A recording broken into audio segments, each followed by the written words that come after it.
Hi hello नमस्कार, welcome to my channel मामी भाजी व्लॉग. तर मी आहे प्रणिता. सगळ्यांचं स्वागत करते माझ्या यूट्यूब चॅनलवरती. तर आज आली होती माहेरी आल्यानंतर खाण्याची मज्जा काहीतरी वेगळी असते. सगळ्यांची इच्छा होती की आज सांबारवडी बनवायची.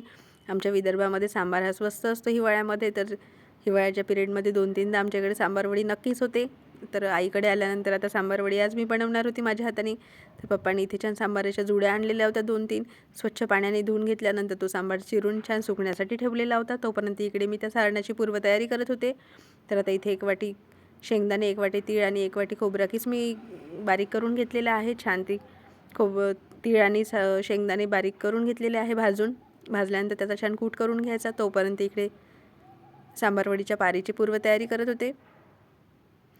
तर आता इथे मैदा घेतलेला आहे, त्यामध्ये थोडं मीठ टाकलेलं होतं आणि छान कडकडीत असं तेलाचं मोहन घातलेलं आहे. त्यामुळे आपली सांबारवडीची जी पारी आहे वरची छान खुसखुशीत होते. त्याचा गोळा तिकडे तयार करून ठेवलेला होता. तोपर्यंत सारणाची तयारी सुरू होती. कढईमध्ये थोडं तेल टाकलेलं होतं, त्यामध्ये आता जिरं आणि लसण जिऱ्याची पेस्ट टाकलेली आहे. लसण जिऱ्याची पेस्ट छान लाल आल्यानंतर त्यामध्येच आता कढीपत्ता आणि थोडं क्रश केलेलं सोपसुद्धा मी टाकलेली होती, त्यामुळे टेस्ट एकदम छान येते. आता यामध्ये बेसनसुद्धा टाकलेलं आहे, ते सुद्धा छान असं भाजून घ्यायचं लालसर रंगावर येतपर्यंत. आमच्या भागामध्ये बेसनसुद्धा यामध्ये ॲड केल्या जातात, कुठे कुठे बेसन टाकत नाही. त्यानंतर कोरडे मसाले जे होते ते सुद्धा यामध्ये टाकलेले आहे, जसं हळद, तिखट वगैरे, मीठ आणि धनेपूडसुद्धा यामध्ये टाकलेली होती. बेसन कच्चं ठेवायचं नाही आहे, छान असं परतून घ्यायचं. थोडं सतत हलवत राहायचं जेणेकरून ते तळायला लागणार नाही. तर बघा छान असं आपलं आता सांबारवडीचं सारण करणं सुरू आहे. बेसनामुळे असं थोडी सुटसुटीत आणि मोकळं असं आपलं सारण बनतं. आता इथे शेंगदाण्याचा कूट मी टाकलेला होता, त्यानंतर तिळाचा कूटसुद्धा टाकून घेतलेला आहे. 1-1 वाटीच्या प्रमाणानेच हे सगळं घेतलेलं होतं. तर छान असं आता इथे एकसारखं मी परतून घेत होती. त्यानंतर जो खोबराकीस केलेला होता बारीक 1 वाटी, तोसुद्धा टाकून घेतलेला आहे.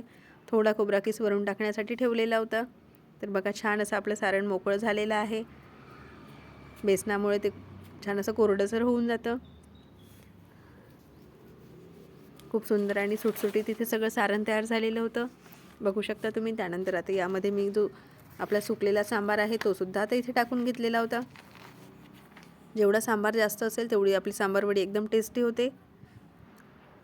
तर पूर्ण सांबार यामध्ये टाकून घेतलेला आहे. थोडासा ठेवून घेतलेला होता जेणेकरून तो वरून टाकता येईल.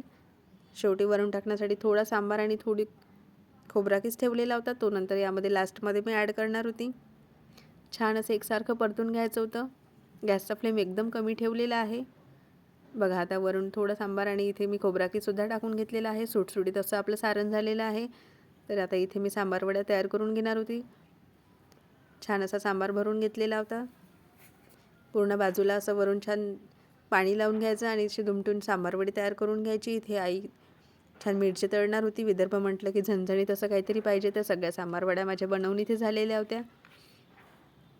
तर मंद आचेवर या सगळ्या फ्राय करून घ्यायच्या. बघा छान पद्धतीने लालसर रंगावर इथपर्यंत तळून घेतलेले आहे. एकदम जास्त गरम तेल करायचं नाही, नाहीतर ते आतमधून कच्च्या राहतात. बघा छान अशी आपली सांबारवडी रेडी झालेली आहे. खायलाही एकदम खुसखुशीत होती, एकदम टेस्ट झालेली होती. दिसायलाही खूप उत्तम दिसत होती आणि खायलाही एकदम छान झालेली होती. तर कशी वाटली मंडळी विदर्भ स्टाईल सांबारवडीची रेसिपी? आवडल्यास व्हिडिओला लाईक करा, शेअर करा, कमेंट करायला अजिबात विसरू नका. पुन्हा भेटू एका छानशा अशा व्हिडिओसोबत. तोपर्यंत सगळ्यांनी काळजी घ्या. बाय.